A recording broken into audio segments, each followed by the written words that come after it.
após o último vídeo que eu fiz, né, fazendo um pequeno desabafo ali sobre a minha saída, alguns irmãos me solicitaram que eu continuasse, né, fazendo um conteúdo.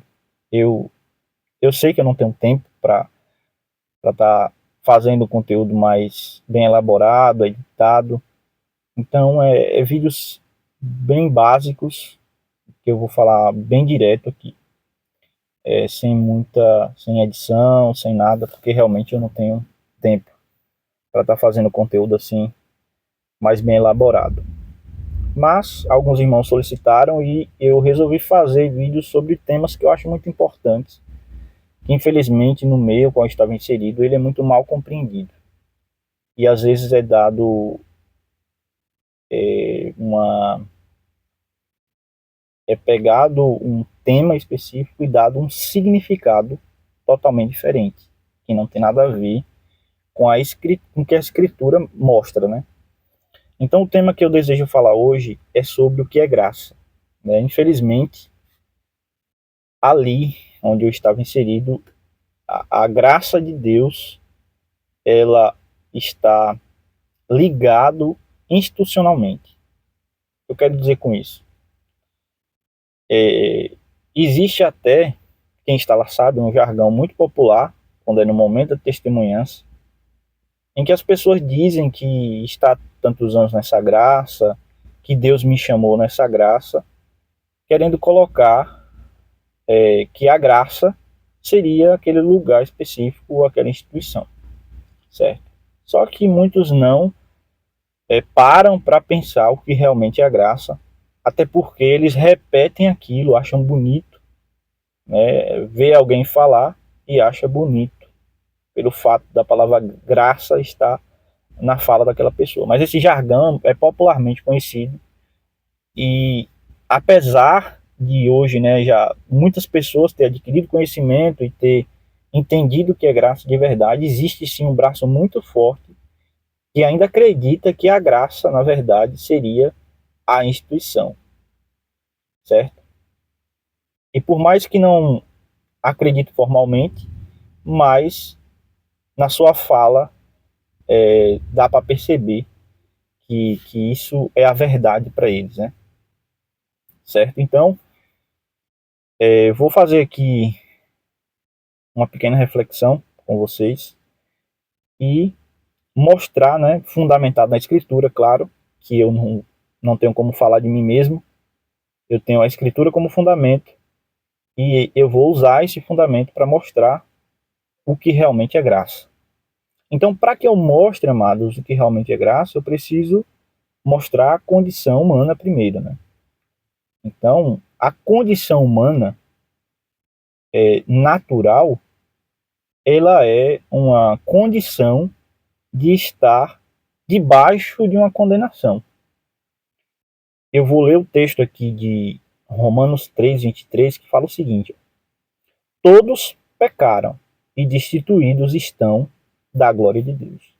Esse texto é muito claro em afirmar que toda a humanidade pecou, né, através do pecado de Adão, que toda a humanidade ela caiu, né? Toda a humanidade em Adão ela cai, então todos pecaram e destituídos foram da glória de Deus. Então o texto é muito claro em falar que toda a humanidade ela está destinada à condenação, naturalmente.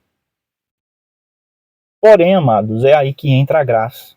Quando você compreende que você naturalmente está condenado e que você não consegue, com a sua própria força, você não consegue de si mesmo chegar até Deus e poder ser salvo, é aí que entra o verdadeiro significado da graça. Eu vou ler agora um texto, está em Efésios 2:8, para poder fundamentar também a minha fala.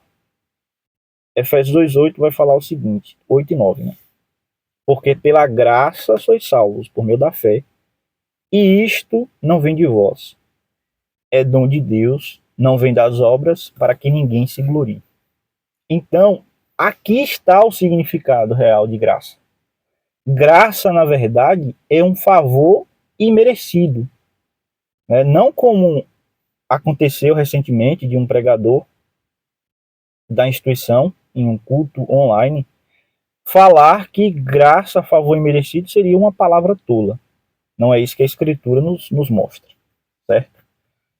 A Escritura nos mostra que a graça realmente é um favor imerecido. Nós não merecemos a graça de Deus. Naturalmente, nós estamos condenados. Mas Deus, para provar o seu amor por nós, ele nos trouxe, nos deu a sua graça, que é esse favor. E o texto ainda vai falar assim, é de Efésios 2:8, né? Isto não vem de vós, é dom de Deus. Então, esse favor imerecido, amados, é dado por Deus gratuitamente, sem nós merecermos. Não existe mérito na salvação. Não existe mérito naquilo que você não é capaz de realizar. Não existe mérito naquilo que você não é capaz de dizer sim ou não. No sentido, claro que a gente vai dizer sim para Deus, exatamente porque o Espírito Santo vai agir em nós e nos vai convencer, a palavra fala, né, que ele nos convence do pecado, da justiça e do juízo, e nós dizemos sim para o Senhor e o aceitamos como Salvador das nossas vidas. Mas isso é um trabalho interno do Espírito Santo, ela não é algo que é naturalmente nosso. Nós não nascemos com essa capacidade de ser salvo. Essa capacidade ela é trabalhada através do Espírito Santo em nós. Quando o Espírito Santo trabalha em nós, nós confessamos os nossos pecados e nós aceitamos a Cristo como Salvador, certo? Então, explicando rapidamente aqui o que seria graça, Romanos 5:8 vai dizer o seguinte: mas Deus prova seu amor para conosco pelo fato de ter Cristo morrido por nós, sendo nós ainda pecadores. Então, amados, isso é basicamente aqui, né, claro, resumidamente, é a graça de Deus. A graça de Deus não é um lugar, a graça de Deus não é uma instituição, a graça de Deus é o favor imerecido de Deus para com a humanidade. A humanidade merece a condenação eterna. Nós merecemos a condenação eterna naturalmente, porque todos pecaram e destituídos estão da glória de Deus. A graça de Deus veio exatamente para nos tirar dessa condenação que nós estávamos e nos colocar em uma outra posição. Uma posição de ser justificado por Deus. Só que aí já seria um outro tema, que seria a justificação pela fé. Mas a graça, resumindo, seria um favor imerecido.